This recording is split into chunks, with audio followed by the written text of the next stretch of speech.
ಒಂದನೇ ವಾರ, ಎರಡನೇ ವಾರ, ಮೂರನೇ ವಾರ, ನಾಲ್ಕನೇ ವಾರ ಅದು ನಿಮಗೆ ಗೊತ್ತಾಗತ್ತೆ. ಚೇಂಜಸ್ ನಿಮ್ಮಲ್ಲಿ ಕಾಣ್ತಾ ಇರುತ್ತೆ. ನಡೆಯಕ್ ಬರ್ದೇ ಇದ್ದವರು ನಡೆಯಕ್ ಆರಂಭಿಸ್ತಾರೆ, ಮಾತಾಡಕ್ ಬರ್ದೇ ಇರೋರು ಮಾತಾಡಕ್ ಆರಂಭಿಸ್ತಾರೆ. ಇನ್ನೇನು ಸಾವು ಬದುಕಿನ ಮಧ್ಯೆ ಹೋರಾಟ ಮಾಡ್ತಾ ಇದ್ದವರು ಎದ್ದು ಕೂತ್ಕೊಂತಾರೆ.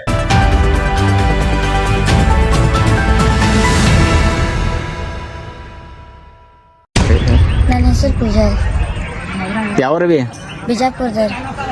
ಏನಾಗೈತವಿ ನಿಂಗೆ? ನನಗೆ ಹೊಟ್ಟೆ ಕಡಿತೈತ್ರಿ, ಕಾಲು ಹರಿತೈತ್ರಿ. ಹೌದವಿ. ಇಲ್ಲಿ ಬರೋಣ ಕಡಿಮೆ ಆಗೈತಲ್ಲ. ಹಾಂ, ಇಲ್ಲಿ ಬರೋರ್ಗೆ ಏನು ಹೇಳ್ತೀವಿ ನೀ?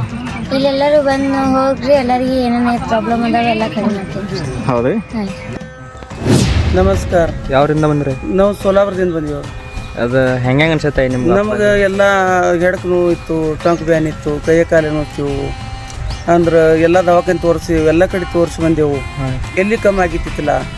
ಅಪ್ಪಾಜಿ ಕಡೆ ಬರೋಣ ನಮ್ಗೆ ಚಲೋ ಅನ್ಸ್ಯಾವ. ಜಿಲ್ಲಾ ಯಾವುದು? ಇದು ಸೋಲಾಪುರ ತಾಲೂಕ ಸೋಲಾಪುರ ಎರಡು ಅದೇ. ಅಂದ್ರೆ ಈಗ ಮುಂದೆ ನಿಮ್ಗೆ ಆರಾಮಾಗೈತಿ, ನಿಮ್ಮನ್ನ ನೋಡಿ ಈಗ ಇನ್ನೂ ಬರ್ತಿರ್ತಾರಲ್ಲ, ಅವ್ರಿಗೆ ಏನು ಹೇಳಕ್ಕೆ ಇಷ್ಟ? ಕಮ್ಮಾಗ್ಯದ ಬರೀ ಹೇಳ್ತೇವೆ ನಾವು, ಕಮ್ಮಾಗ್ಯದ ಅಂತೇಳಿ ಪರಿಚಯ ಮಾಡ್ತೀವಿ. ಎಲ್ಲ ಕಡೆ ನಾವು ಭಾಳ ಚಲೋ ಆಗ್ಯದ ನಮಗೆಲ್ಲ. ಅದ್ರ ಕಾಲಾಗ ಬರ್ಬೇಕು ಮುಂದಿನ ಮಂದಿಯೆಲ್ಲ. ದರ ಮೂರೇ ರವಿವಾರ ಬಂದೀವಿ, ನಮ್ದೆಲ್ಲ ಕಮ್ಮಾಗ್ಯಾವ. ಅದ್ರ ಕಾಲ ಮುಂದಿನ ಮಂದಿಯೆಲ್ಲ ಬರ್ಬೇಕಿಲ್ಲ. ಹಾಯ್, ಹಲೋ, ನಮಸ್ಕಾರ. ನಾನು ನಿಮ್ಮ ಮಂಜುನಾಥ್. ಇವತ್ತು ಮತ್ತೆ ನಿಮ್ಗೆ ಜಕ್ನೂರ್ ಬಗ್ಗೆ ಹೇಳಕ್ಕೆ ಹೊರಟಿದ್ದೀನಿ. ಈ ಬಾರಿ ಜಕ್ನೂರ್ ಬಗ್ಗೆ ನೀವು ತಿಳಿದುಕೊಳ್ಳಬೇಕಾದ ಸಾಕಷ್ಟು ರಹಸ್ಯಗಳು, ಅಲ್ಲಿನ ಸಂಗತಿಗಳನ್ನ ನಿಮ್ಮ ಮುಂದೆ ಒಂದೊಂದಾಗಿ ಹೇಳ್ತಾ ಹೋಗ್ತೀನಿ. ಬಹಳಷ್ಟು ಜನ ಜಕ್ನೂರ್ಗೆ ಹೋಗಿ ಬಂದಿದ್ದೀರಿ, ಗುಣಮುಖ ಕೂಡ ಆಗಿದ್ದೀರಿ. ಎಷ್ಟೋ ಜನಕ್ಕೆ ಅಪ್ಪಾಜಿ ಪರಿಹಾರ ಕೊಟ್ಟಿದ್ದಾರೆ. ಆದಿಶಕ್ತಿ ಚೌಡೇಶ್ವರಿ ದೇವಸ್ಥಾನದಿಂದ ನೀವು ಸಾಕಷ್ಟು ಖುಷಿಯನ್ನ ಪಟ್ಟಿದ್ದೀರಿ. ಸಾಕಷ್ಟು ಬಾರಿಯಲ್ಲಿ ಹೋಗಿ ಆ ದೇವಿಯ ಪವಾಡವನ್ನ ನೋಡ್ ಬಂದಿದ್ದೀರಾ ಕೂಡ ನೀವು. ಹೌದು. ಹಾಗಾದ್ರೆ ಇವತ್ತು ಜಕ್ನೂರಲ್ಲಿ ಸಾಕಷ್ಟು ಜನರಲ್ಲಿ ಕೆಲವೊಂದು ಗೊಂದಲಗಳು ಮೂಡ್ತಾ ಇದ್ದಾವೆ. ಯಾವ ದಿನ ಹೋಗ್ಬೇಕು, ಅಪ್ಪಾಜಿಗಳು ಇರ್ತಾರಾ, ಸಿಗ್ತಾರಾ, ಇಲ್ವಾ ಅನ್ನೋ ಸಮಸ್ಯೆಗಳು ಸಾಕಷ್ಟು ಜನ ಕೇಳ್ತಾ ಇದ್ದೀರಿ. ಆದ್ರೆ ಕದಂ ಫಸ್ಟ್ ನ್ಯೂಸ್ಗೆ ಸ್ವತಃ ಅಪ್ಪಾಜಿನೇ ಕರೆ ಮಾಡಿ ಭಕ್ತರಲ್ಲಿ ಕ್ಷಮೆಯನ್ನ ಕೇಳಿದ್ದಾರೆ. ಕಾರಣ ಇಷ್ಟೇ, ಕಳೆದ 2 ವಾರ ಹಿಂದೆ ನೀವು ಹೋಗಿದ್ರಿ, ಆದ್ರೆ ಅಪ್ಪಾಜಿ ಅವೈಬಲ್ ಇದ್ದಿದ್ದಿಲ್ಲ. ಹಿಂದಿನ ವಾರದಲ್ಲಿನೂ ಕೂಡ ಇದ್ದಿದ್ದಿಲ್ಲ. ಇದು ನಾನು ಹೇಳ್ತಾ ಇರೋದು ಚಂದ್ರಗ್ರಹಣದ ಸಂದರ್ಭದಲ್ಲಿ. ಅದರ ನೆಕ್ಸ್ಟ್ ವೀಕಲ್ಲೂ ಹೋಗಿದ್ರಿ, ಅವಾಗೂ ಕೂಡ ಇದ್ದಿದ್ದಿಲ್ಲ. ಕಾರಣಾಂತರಗಳಿಂದ ಅವರಿಗೆ ಫಂಕ್ಷನ್ಗಳು ಬಂದಿದ್ದು, ಹೀಗಾಗಿ ಅವರು ಅಪ್ಪಾಜಿ ಅವರು ಇದ್ದಿದ್ದಿಲ್ಲ ಅಂತ. ಅದಕ್ಕಾಗಿ ಭಕ್ತರಿಗೆ ಕ್ಷಮೆಯನ್ನ ಕೇಳಿದ್ದಾರೆ. ಇನ್ನು ಜಕ್ನೂರು ನಿಮ್ಗೆಲ್ಲ ಗೊತ್ತೇ ಇದೆ, ಬಾಗಲಕೋಟೆ ಜಿಲ್ಲೆ ಜಮಖಂಡಿ ತಾಲೂಕು. ಜಕ್ನೂರ್ ಅನ್ನೋದು ಪುಟ್ಟ ಒಂದು ಗ್ರಾಮ. ಎಲ್ಲಿಂದ? ಜಮಖಂಡಿಯ Tipu Sultan circle to Jaknur 11 kilometre ಆಗತ್ತೆ. ಬಸ್ ಸ್ಟ್ಯಾಂಡ್ ಇಂದ ನೀವು ಹೋಗ್ತೀರಾ ಅಂದ್ರೆ 15 ಕಿಲೋಮೀಟರ್ ಆಗತ್ತೆ. ಹಾಗಾದ್ರೆ ಬಹಳಷ್ಟು ಜನ ಬರ್ತಾ ಇರ್ತೀರಿ, ಹೋಗ್ತಾ ಇರ್ತೀರಿ, ಅಲ್ಲಿನ ವ್ಯವಸ್ಥೆ ಬಗ್ಗೆ ಮಾತಾಡ್ತಾ ಇರ್ತೀರಿ. ಒಪ್ಕೊಳ್ಳೋಣ, ಯಾಕಂದ್ರೆ ಅರಣ್ಯ ಪ್ರದೇಶ ಆಗಿದ್ದರಿಂದ ವ್ಯವಸ್ಥೆಗಳು ಸ್ವಲ್ಪ ಕಡಿಮೆ ಇರುತ್ತೆ. ಹಾಗಂತ ಯಾವುದೂ ಇರಲ್ಲ ಅಂತಲ್ಲ. ಇಲ್ಲಿ ಇನ್ನೊಂದು ವಿಷಯನ ಕ್ಲಿಯರ್ ಮಾಡ್ಬೇಕು ನಿಮ್ಗೆಲ್ಲರಿಗೂ. ಈಗ ದಸರಾ ಸಂದರ್ಭ, ದಸರಾದಲ್ಲಿ ಯಾರಾದ್ರೂ ಜಕ್ನೂರ್ಗೆ ಹೋಗ್ತೀರಂದ್ರೆ ಖಂಡಿತ ಅಲ್ಲಿ ಗುಣಮುಖ ಆಗ್ತಾರೆ ಅನ್ನೋದು ಅಲ್ಲಿನ ಶ್ರದ್ಧೆ ಮತ್ತೆ ಅಪ್ಪಾಜಿ ಹೇಳ್ತಿರುವ ಮಾತು. ಹೌದು, ದಸರೆ ಸಂದರ್ಭದಲ್ಲಿ ಯಾವುದೇ ಸಮಸ್ಯೆಗಳಿದ್ರು ಅದು ಬೇಗ ಪರಿಹಾರ ಆಗತ್ತೆ ಅನ್ನೋದು ಗಜಾನಂದ ಅಪ್ಪಾಜಿ ಅವರು ಹೇಳ್ತಾ ಇದ್ದಾರೆ. ಯಾಕಂದ್ರೆ ಆದಿಶಕ್ತಿಯ ಪವಾಡ ಇರುತ್ತೆ, ಆದಿಶಕ್ತಿ ಚೌಡೇಶ್ವರಿಯ ಸಂಭ್ರಮ ಇರುತ್ತೆ. ಹೀಗಾಗಿ ಇನ್ನು ಜಕ್ನೂರಿಗೆ ಹೋಗ್ಬೇಕಾದರೂ ಮುಂಚೆ ಎಲ್ಲ 3 ದಿನ ಹೋಗ್ತಿದ್ರಿ. ಶುಕ್ರವಾರ, ಶನಿವಾರ, ಭಾನುವಾರ ಹೋಗ್ತಿದ್ರಿ. ಆದ್ರೆ ಇನ್ನು ಮುಂದಿಂದ ಕೇವಲ 2 ದಿನ ನೋಡ್ತಾರೆ.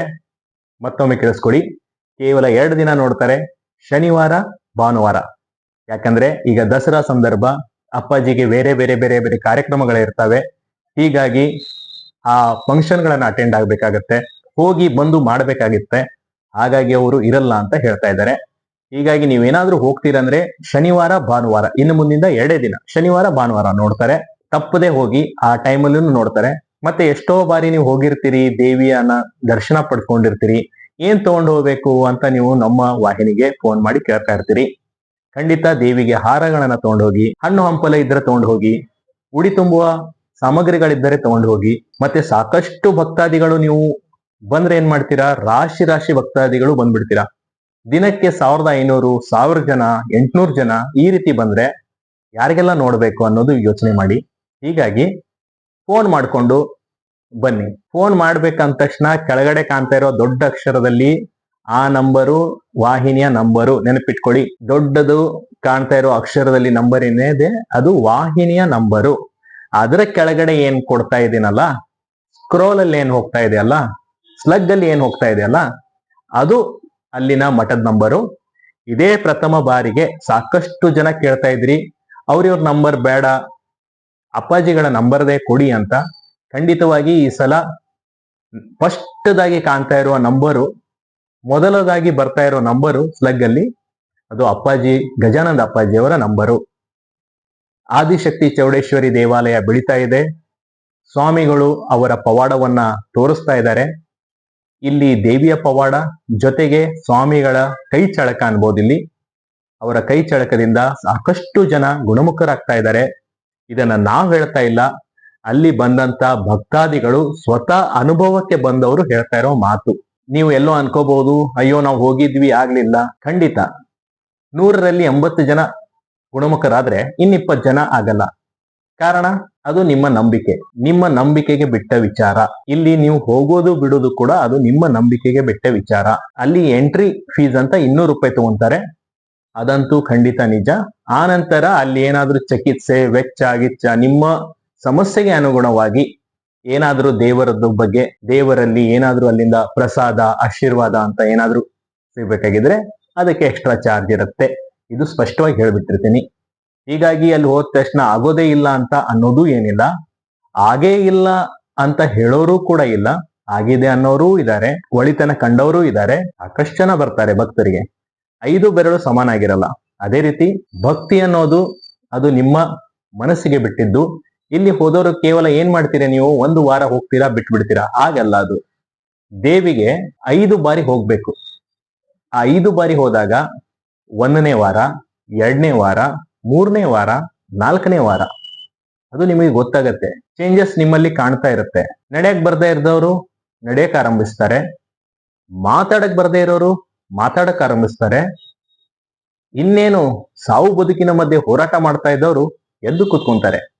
ಇದೆಲ್ಲ ನಮ್ಮ ವಿಡಿಯೋದಲ್ಲಿಯೇ ನೋಡಿದಿರಿ, ಅಥವಾ ನೀವೇ ಸ್ವತಃ ಜಕ್ನೂರಲ್ಲಿ ಹೋದಾಗ ನಿಮ್ಮ ಕಣ್ಣ ಮುಂದೆ ನಡೆದಿರೋದಿದು. ಇಲ್ಲಿ ಯಾವುದೇ ಪವಾಡ ಅಲ್ಲ, ಇದ್ಯಾವುದೋ ಜಾದೂ ಟೋನ ಅಂತೀವಲ್ಲ, ವಾಮಾಚಾರ ಮಾಟ ಮಂತ್ರ, ಇದ್ಯಾವುದೂ ಅಲ್ಲ. ಇಲ್ಲಿ ನಡೀತಾ ಇರೋದು ಕೇವಲ ದೇವಿಯ ಒಂದು ಶಕ್ತಿ, ಆ ಕ್ಷೇತ್ರದ ಮಹಿಮೆ, ದೇವಿಯಲ್ಲಿ ಅಲ್ಲಿ ಬಂದು ನೆಲೆಸಿರುವ ಮಹಿಮೆ, ಅದರಲ್ಲೂ ಆ ದೇವಿಯನ್ನು ಆರಾಧಿಸುತ್ತಿರುವ ಗಜಾನಂದ ಅಪ್ಪಾಜಿಯವರ ಒಂದು ಕೈಗುಣ.